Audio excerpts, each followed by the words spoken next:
I hope you are fine. Welcome to GAV Academy.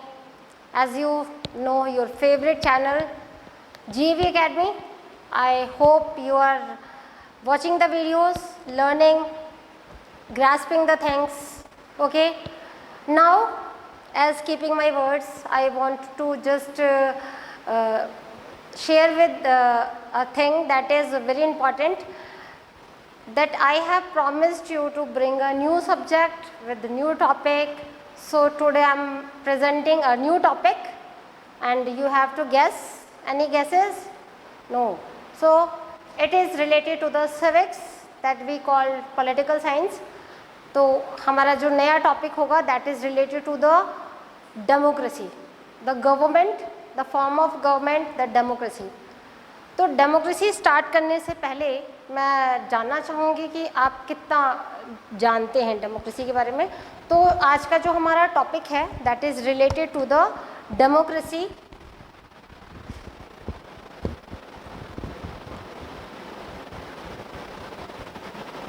And elections. So these both topics are interdependent, or you can say interrelated. So that is why we are doing the democracy as well as elections together. Okay. So first, today I am going to just explain the topic democracy. As you well know what is democracy.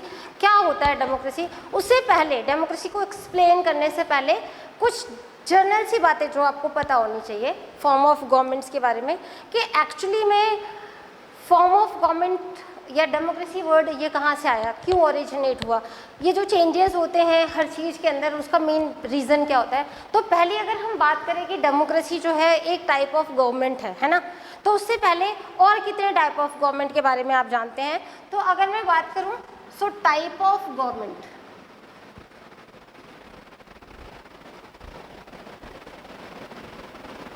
so type of government are, if we talk about the first type of government that is called the monarchy.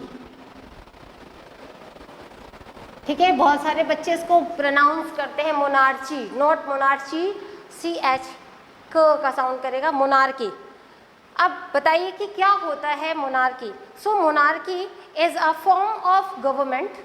ठीक है, तो एक ऐसा government होता है जहां हम अगर बात करें कि मोनार्की में जो रूलर होता है वो एक हेरिडिटरी किंग होता है। अब हेरिडिटरी किंग क्या हुआ, हेरिडिटरी किंग का मतलब कि राजा है। ठीक है, तो एक रूल होता था, मैंने बहुत सारी वीडियोस बनाई है, उसमें बहुत बार डिस्कस किया, हिस्ट्री के वीडियोस में खास तौर से हमने डिस्कस किया कि मोनार्की में क्या होता है कि जो राजा होता है मोस्टली राजा का जो बेटा होता है वही राजा बनता है।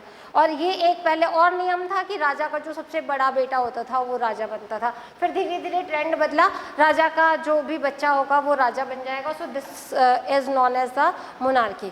ठीक है, for now the second one is the military rule. Military rule और यू कैन से कूप, ये एक ऐसी फॉर्म ऑफ गवर्नमेंट है मोस्टली कंट्रीज़ में। ज़्यादातर ये जो गवर्नमेंट होती है वो डिक्टेटर टाइप की गवर्नमेंट होती है। डिक्टेटर इन द सेंस कि क्योंकि ये पावर को अपने हाथ में ले लेते हैं और पावर को हाथ में लेने की बाद क्या करते हैं कि वो वहाँ का गवर्न करते हैं रूल को। तो ऐसे टाइप की जो गवर्नमेंट होती है ऐसे गवर्नमेंट को मिलिट्री रूल का गवर्नमेंट कहा जाता है। कुछ टाइम पहले अगर आपको मैं बताऊं कि चिले में था और म्यांमार में भी था। ठीक है, मोनार्की सिस्टम आपको पता है पहले तो बहुत सारी जगहों पे होता था, लेकिन प्रेजेंटली मोनार्की जो है कॉन्स्टिट्यूशनल मोनार्की काम कर रही है वो ब्रिटेन में है, जापान में है, और मोनार्की एक आपको पता है नॉर्थ कोरिया में भी है। तो ये जो एग्जांपल्स हैं ये कुछ कंट्रीज़ के। एक और टाइप ऑफ गवर्नमेंट की अगर मैं बात करूं that is known as the bureaucracy.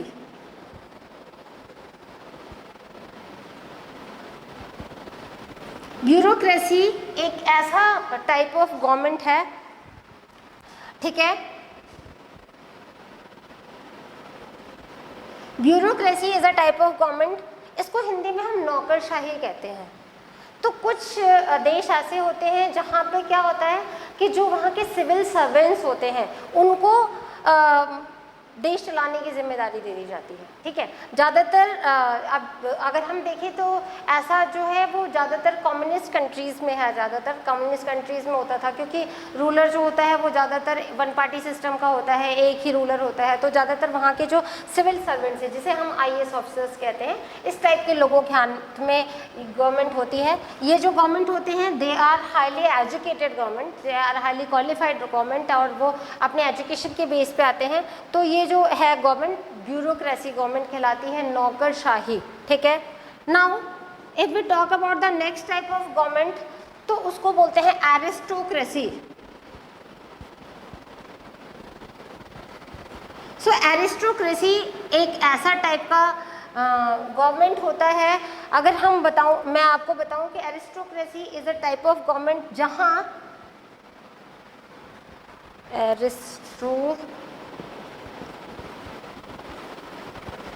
Aristocracy is a type of government जहाँ एक्चुअली, जैसे मैं बता रही थी, मोनार्की में राजा का बेटा राजा बन रहा है या राजा की बेटी वहाँ का रूलर बन रही है।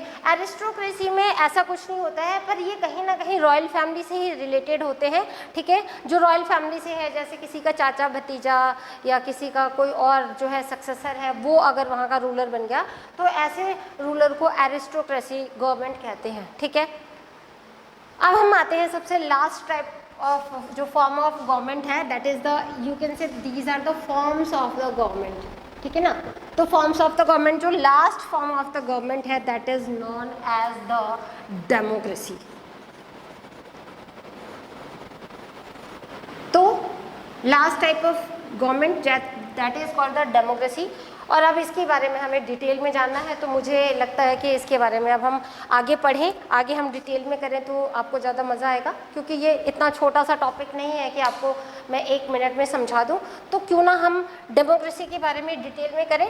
तो आपको पता चल गया, first one is the monarchy, second one is the military rule और you can say military coup, third one is the bureaucracy, next one is the aristocracy, last one is the democracy. So these are the 5 types of the government. Now we are going to explain the last type of government that is related to the democracy, or democracy we are going to explain the last one form of the government that is very popular in these countries. In modern era, democracy is mostly it is popular and it is accepted by most of the countries. People love to live in the democratic countries. So we are going to explain the democracy. तो अभी हम सबसे पहले देखेंगे कि actually what is democracy, ठीक है। So first of all हमें सबसे पहले मीनिंग पता होनी चाहिए कि मीनिंग क्या होती है। बच्चों से पूछो, हाँ जी बेटा बताओ, डेमोक्रेसी का मतलब क्या होता है? बच्चे बोलते हैं मैम लोकतंत्र। This is the translation. If I'll talk about the definition of the, so you have to explain the meaning of the democracy. So what is democracy? So first is democracy, we are going to, ठीक है। So democracy को हम define करने वाले हैं। democracy जो है वो 2 वर्ड से मिलके बना है, ठीक है। demos और second one is the kratia. So demos plus kratia. So this is made of 2 words, demos plus kratia, ठीक है। demos का मतलब होता है, the meaning of the demos word is the people, okay, and kratia means the rule. So what is the meaning of demos or kratia? That is the people rule. तो demos word or kratia word that is originated from the word, Greek word. Democracy is originated in Greek, okay. So that is why demos is a Greek word, ठीक है। आपको याद रखना है कि ये Greek से इसका जन्म हुआ था। तो डेमोस और क्रेटिया, तो democratic is that word has made from these 2 words, combination of 2 words, that is known as the democratia. demos kratia means democracy, ठीक है। तो इसका रिफॉर्म्ड फॉर्म है अगर हम बात करें। सो अभी मैं बता रही थी demos means people and kratia means rule. So in a whole sentence you can say the rule by the people or rule of people is known as democracy. ठीक है, तो डेमोक्रेसी का मतलब हुआ, सीधी सी बात है कि रूल बाय द पीपल। अब कितनी ही अच्छी सी बात निकल के आ रही है कि लोगों के द्वारा चलाई गई सरकार को हम क्या कहते हैं, डेमोक्रेसी कहते हैं। लेकिन लोग कैसे चलाएंगे, मैं कैसे चलाऊंगी, I don't have any experience, I don't have any knowledge, so democracy कैसे होगा। तो इसके लिए हमें थोड़ा सा समझना पड़ेगा कि एक्चुअली इसका मतलब होता क्या है। तो अब अगर हम ये बात करें कि व्हाट इज़ द डेफिनेशन, अब ये तो हुआ meaning of this word demos plus kratia का people and rule, so rule of by the people is known as the democracy. ठीक है, अब हम अगर इसकी एक डेफिनेशन लिखें या हम अगर इसको एक डिफाइन करते हुए एक लाइन में बताना चाहें तो हम क्या कहेंगे कि डेमोक्रेसी क्या होता है। So democracy is a form of government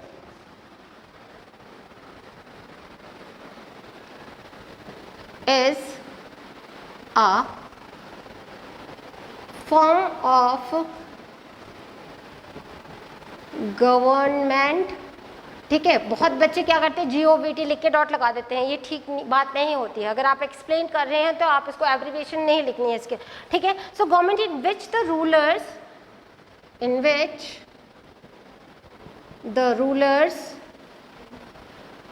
and who are the rulers, who are the rulers, जो रूल कर रहे हैं, जैसे राजा करता था ऐसे ही यहाँ पे who in which the rulers are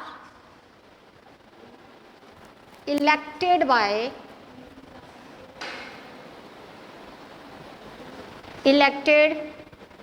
the people. ठीक है, so this is a definition of the democracy, that the democracy is a form of government in which the rulers are elected by the people. So people ने elect किया है, वही rule करेगा।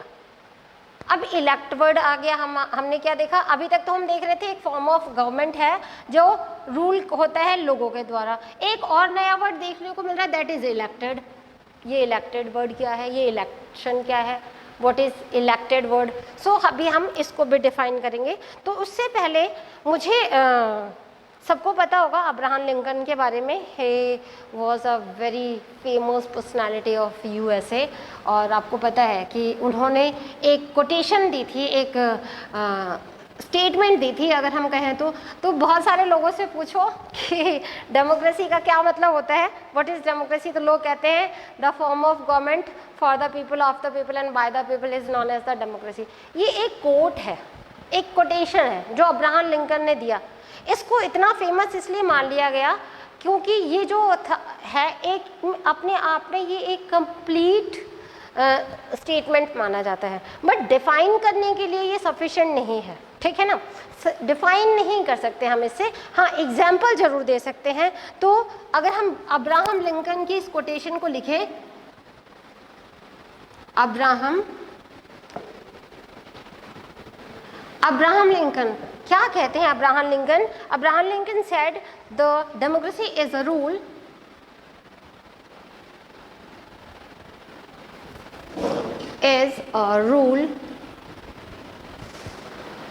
अब आप note करेंगे, bye the people, of the people,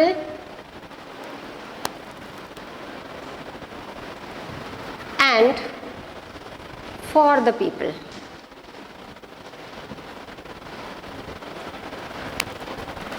तो of the people को भी थोड़ा सा कैपिटल में लिख देती हूँ मैं, ताकि आपको जो स्ट्रेस है मेरा जिस वर्ड की तरफ मैं आपको बता सकूं। तो जानबूझ के मैंने इनको कैपिटल लेटर्स में लिखा है।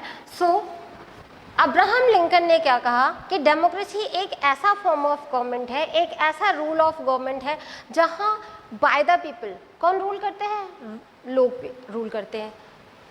क्यों करते हैं, रूल करते हैं, क्योंकि उन्हें हमने ही रूल करने के लिए कहा है। राजा को हमने नहीं बोला था, राजा तो कहता था भाई मेरे पूर्वज राजा थे तो मैं भी राजा हूँ, या उस टाइम के जो ऑथर्स थे जो यू कैन से द स्कॉलर्स जो थे, फिलोसफर्स थे, वो भी कहते थे कि भाई राजा जो है वो उसको तो भगवान ने भेजा है और वो ही राज करेगा, हाँ, एक आम इंसान तो राज कर ही नहीं सकता। लेकिन वो ये कह रहे नो, ऑफ द पीपल। किसने बनाया उन्हें? हमने। तो of the people bye the people, हमारे द्वारा ही बना है, हमारे लिए बना है, फॉर द पीपल, हमारे लिए काम करेगा। जीत गया तो क्या हुआ? हमारे लिए काम करेगा। जिस दिन हमारे काम के अकॉर्डिंग काम नहीं करेगा, हरा देंगे। We can give the punishment, we can give the reward. तो रिवॉर्ड देने के लिए हमें उन्हें जेल में नहीं भेजना है, उनके लिए जेल से वो कम नहीं है अगर हमने उनको 5 साल उनकी सत्ता से बाहर कर दिया, तो बहुत बड़ी बात होती है। So that is why this is a very famous quote by Abraham Lincoln, democracy is a form of government that is by the people, of the people and the for the people, ठीक है। So this is a quote given by Abraham Lincoln. I think इतना अभी आपको बहुत अच्छे से समझ आ रहा होगा। अब मैं आपको बताऊंगी कि ये जो by the people, for the people, of the people उन्होंने कहा और हमने इसको अपने वर्ड्स की डिक्शनरी में यू कैन से कि हमने इसको शामिल कर लिया, जिसको मैंने अभी अभी बताया कि बहुत सारे लोग तो इसी को एक डेफिनेशन मान के चलते हैं कि ये एक बहुत बड़ी मीनिंग है डेमोक्रेसी की, तो एक्चुअल में ये मीनिंग नहीं है। So that is why it is known as the by the people है कि भाई हमारे ही थ्रू हुआ, हमारे लिए ही हुआ, हमने ही जिताया और फिर ये हमारे लिए ही काम करेगा। अगर इसने हमारे अकॉर्डिंग काम नहीं किया, बस पनिशमेंट हमारे हाथ में है, रिवॉर्ड भी हमारे हाथ में है। तो थोड़ा सा डेमोक्रेसी को और डिटेल में समझने की कोशिश करते हैं। सो अगर कोई ये कहे कि भाई हम तो डेमोक्रेटिक देश में रहते हैं, तो क्या क्या फीचर्स होने चाहिए? So features of the democracy,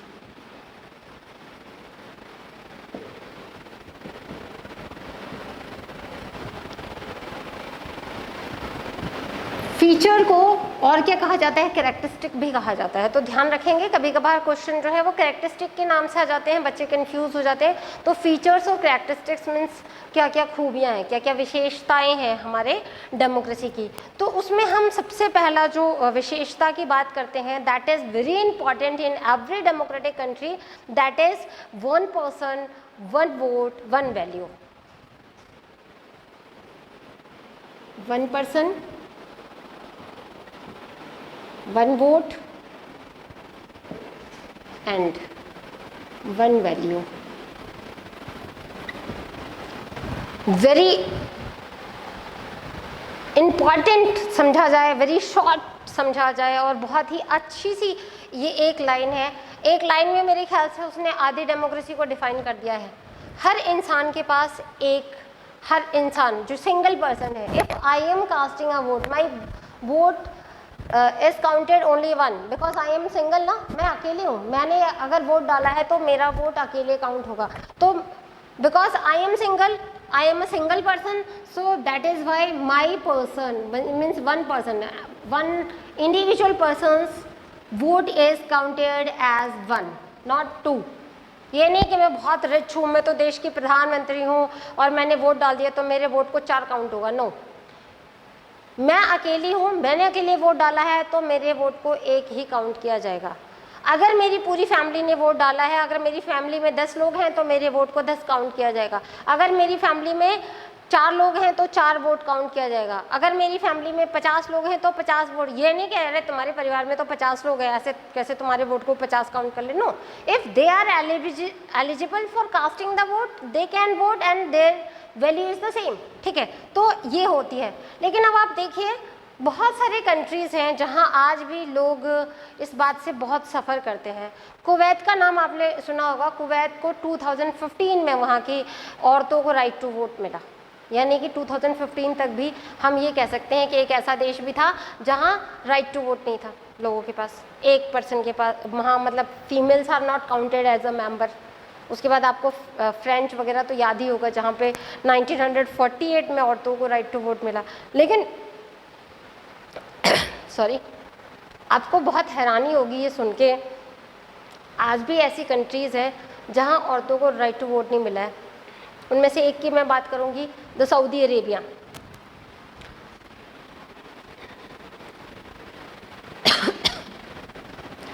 तो अगर हम सऊदी अरेबिया की बात करें तो women can not vote.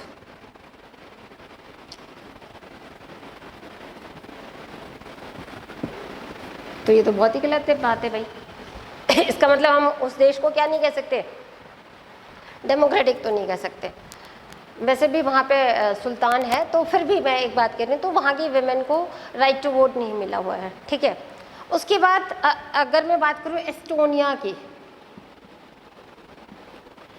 Estonia में मोस्टली लोग वोट करते हैं, लेकिन वहाँ पे जो लोग माइग्रेटेड पीपल हैं, specially the people they are originally from the Russia, तो रशियन लोगों को ना वहाँ पे वोट नहीं डालने दिया जाता है।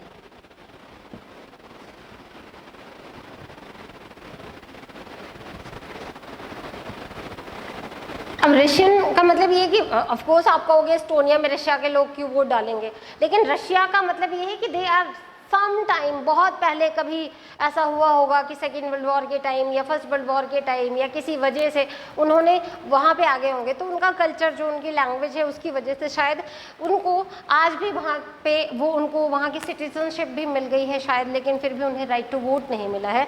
तो ये बहुत बड़ी बात है। श्रीलंका में जो इंडियन तमिल्स हैं, जो वहाँ के जो तमिल्स हैं, जो श्रीलंकन तमिल्स हैं, जो इंडियन तमिल्स हैं, उनको राइट टू वोट नहीं है। अगर हम बात करें उनको कोई भी पॉलिटिकल राइट नहीं है। तो एक ये कंट्री का नाम आता है। उसके बाद एक कंट्री है फिजी। फिजी जो कंट्री है, कहते हैं ऐसा कि जब ब्रिटिशर्स की कॉलोनी थी ये भी देश, तो ब्रिटिशर्स की कॉलोनी थी, आपको पता है इंडिया में हमेशा से ही पॉपुलेशन ज़्यादा रही है और इंडिया के लोग मेहनती बहुत रहे हैं। तो इंडिया से कुछ लोगों को एज ए इंडेंचर्ड लेबर हम कहते हैं, या हम इनको क्या बोलते हैं, हम उनको लेबर्स बोल सकते हैं, जिनको काम करना आता था, शुगर कैन उगाना आता था या फिर उन्होंने टी की खेती करनी आती थी। तो ये लोग इन सारे लोगों को लेके अपने साथ जो ब्रिटिशर्स थे वो फिजी में चले गए, ठीक है। अब फिजी में वो लोग बहुत सालों तक रहे। रहने के बाद क्या हुआ, अब वो वहीं के बन गए हैं, वहीं के वो निवासी बन गए हैं, सिटीजन्स बन गए हैं। लेकिन वहाँ की क्या खास बात है, फिजी में जो लोग वोट करते हैं, जो इंडियन पीपल है, Indian Fiji,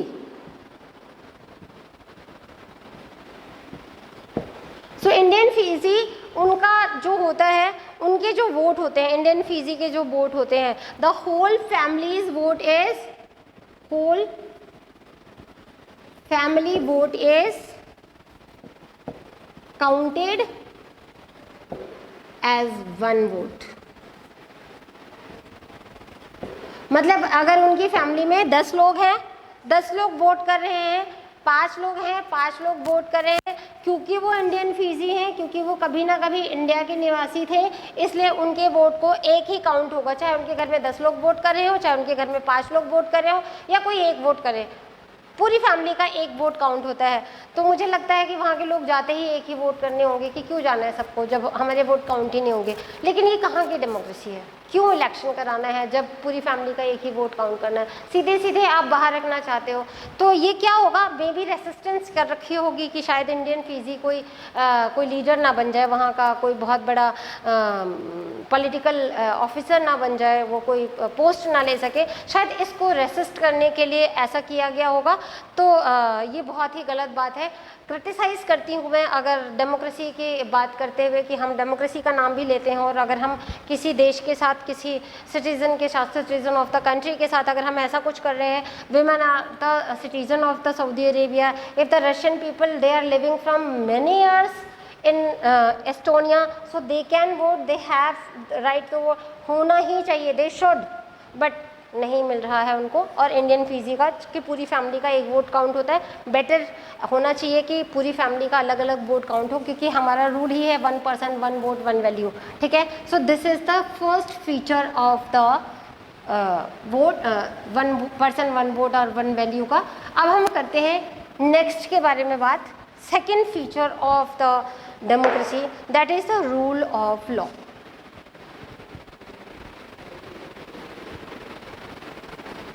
rule of law का मतलब क्या है, रिस्पेक्ट फॉर द राइट्स होने चाहिए, ठीक है ना।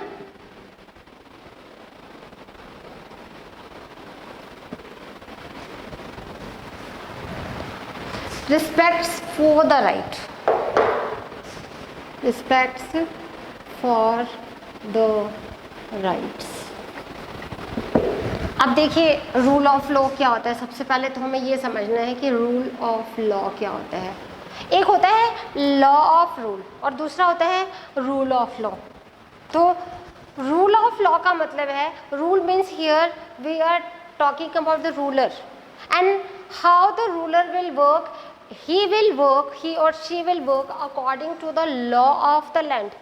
जो कानून होगा उसके अकॉर्डिंग वो काम करेगा।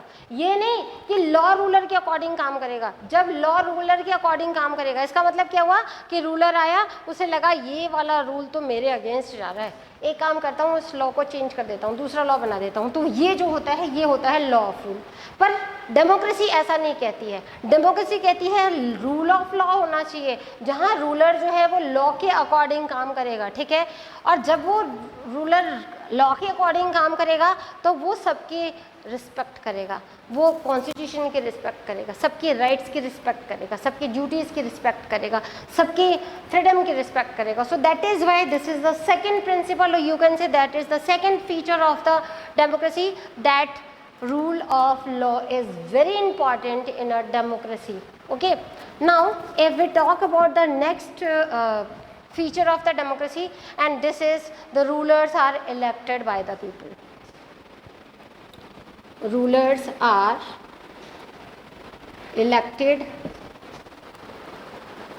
by the people. अभी हमने अब्राहम लिंकन की वो जो स्टेटमेंट देखी उसमें यही था ना कि rulers bye the people. So bye the people क्या है यहाँ पे, जो रूलर्स होंगे जिनको हमने चूज़ किया है वो हम चूज़ करेंगे इन्हें।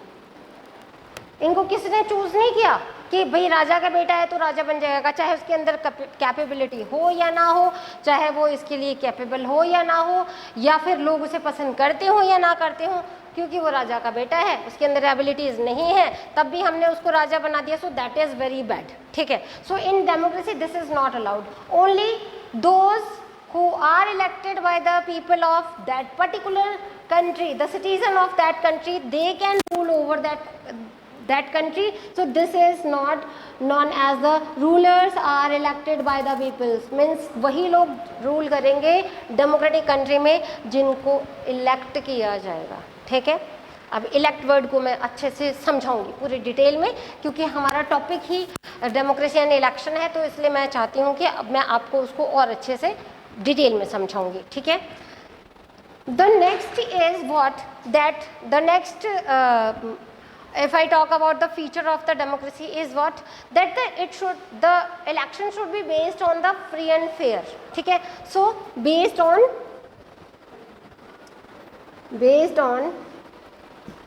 free and fair elections. So what is free and fair election? ये एक बहुत बड़ी बात है कि फ्री और फेयर इलेक्शन क्या होता है, फ्री और फेयर कैसे माना जाएगा। सो फ्री और फेयर इलेक्शन का मतलब क्या होता है कि आपको पता है कि हर देश में इलेक्शन करवाए जाते हैं, ठीक है। डेमोक्रेटिक कंट्री में इलेक्शन करवाए जाते हैं, तो इलेक्शन कैसा होना चाहिए, बहुत अच्छा होना चाहिए। फ्री और फेयर का मतलब होना चाहिए कि मतलब कोई करप्शन ना हो, कोई मॉल प्रैक्टिसिंग ना हो, कोई रिगिंग ना हो। तो क्या होता है, एक कंट्री है मैक्सिको, ऐसा माना जाता है कि 27 साल तक वहाँ पे PRI नाम की एक पार्टी ने काम किया। अब 27 साल तक कैसे करती रही, वो हारी ही नहीं। जब लोगों को पता चला तो पता क्या चला कि वो क्या करती थी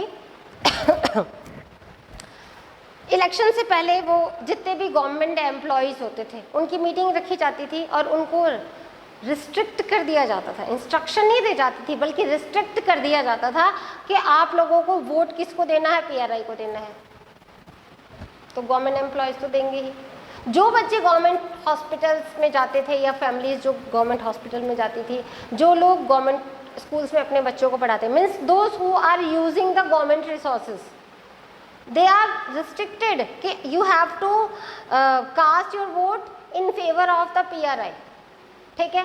अगर कुछ लोग कहते थे नहीं नहीं नहीं हमें तो चेंज करनी है, हम नहीं चाहते कि PRI है तो बहुत करप्ट गवर्नमेंट है, तो वो क्या करते थे, लोगों को जैसे ही आइडिया लग जाता था तो क्या करते थे, वहाँ से बूथ को ही हटा देते थे या उन लोगों को मना कर देते थे नहीं वोट नहीं डलेगा ही नहीं वोट।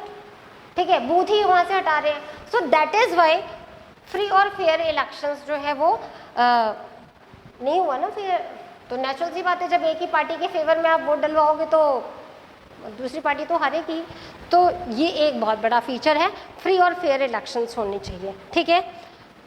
अगर हम अगले फीचर की बात करें तो यहाँ पे क्या होता है, पावर। अब यहाँ पे पावर का मतलब क्या है, सत्ता से है। So power rests within the, तो पावर किसके हाथ में रहेगी, within the elected representatives.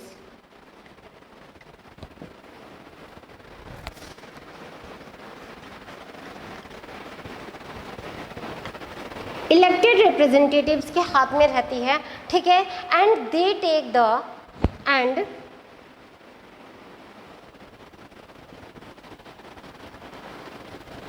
Take the major decisions.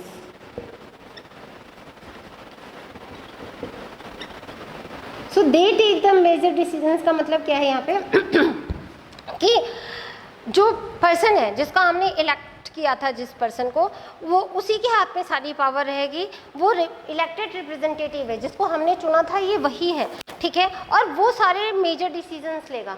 अब क्योंकि वो इलेक्टेड है, हमने उसे इलेक्ट किया है, तो नेचुरल सी बात है हमारे फेवर में काम करेगा, और नहीं करेगा तो 5 साल के लिए भेजा है हमने।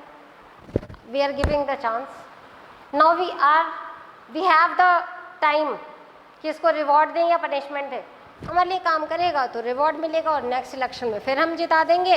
और अगर नहीं काम करेगा हमारे लिए, कोई बात नहीं, नेक्स्ट इलेक्शन में हरा देंगे। ये तो रहा कि रिप्रेजेंटेटिव्स के हाथ में पावर तो है। अगर they take the major decisions, कोई भी डिसीजन लेना, क्योंकि लॉ बनाने का काम तो इन्हीं का है ना, यही तो बनाएंगे ना। हमारे इंडिया में लोकसभा के मेंबर्स ही तो बना देंगे ना, वही तो पार्लियामेंट में बैठे हैं।